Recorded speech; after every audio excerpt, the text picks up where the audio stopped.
21 action. Hello guys! Ngayon, tuturuan ko kayo kung paano mag-install and mag-run ng Tony.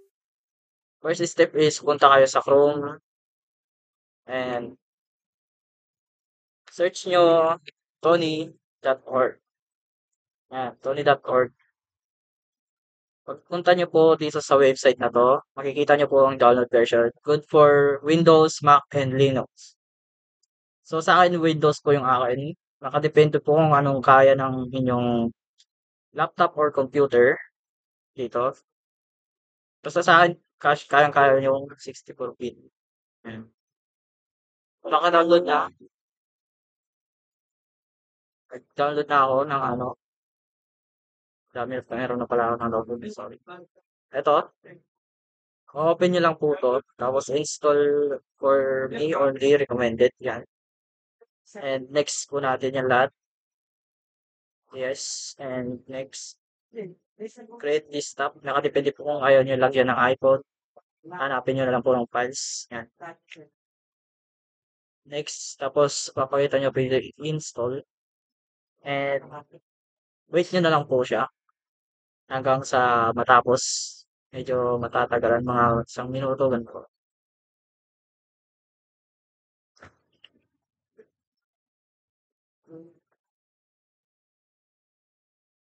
Ayan. Hintayin lang po natin na mga 10 segundo siguro bago tapos. Tapos, yun, wait lang natin. Ayan, makikita nyo po tapos na siya which is pipindutin natin finish. Tapos, X natin to or minus na para makikita nyo po itong Tony. Tony na app. Yan, icon. Pupunta po tayo ngayon dyan. And then, which is na-run na po natin. So, try po natin ngayon na mag-code ng konti. Kumbaga, print, then close, close and open parenthesis po tayo. Yeah. And double quotation. Lagyan natin double quotation. Hello world. Tapos, and then, enter po natin para pumunta sa baba. Print. Parang sa una lang. Lalagyan din lang natin ng ganito. Double quotation. And then, nakadepende na sa inyo kung ano ilalagay nyo. Basta sa akin, ang lalagay ko is pangalan ko. Full name.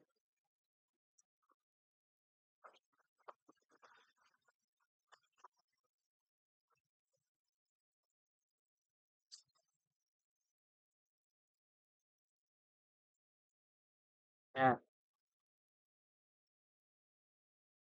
So, i-save file natin.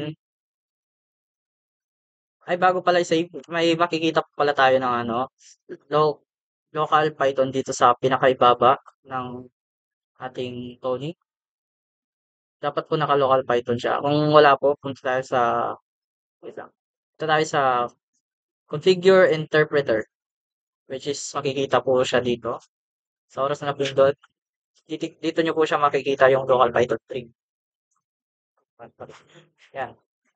Okay yung po natin yan. Tapos, ayun, save file na po natin. Yan. Which is save. Nakadepende na po sa'yo kung saan nyo, ilalagay. Basta sa akin sa download. Ilalagay ko is yung aking apelyido. Yan.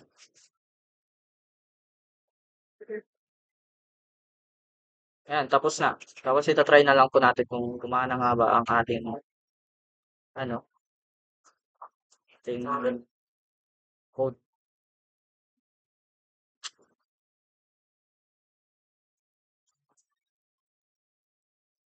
Ayun, gumana nga. Tapos i-play natin. Ito po siya sa baba. Makikita niyo po. Siya.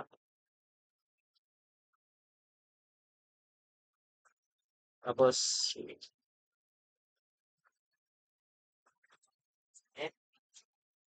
Ayan, okay na po. Ah,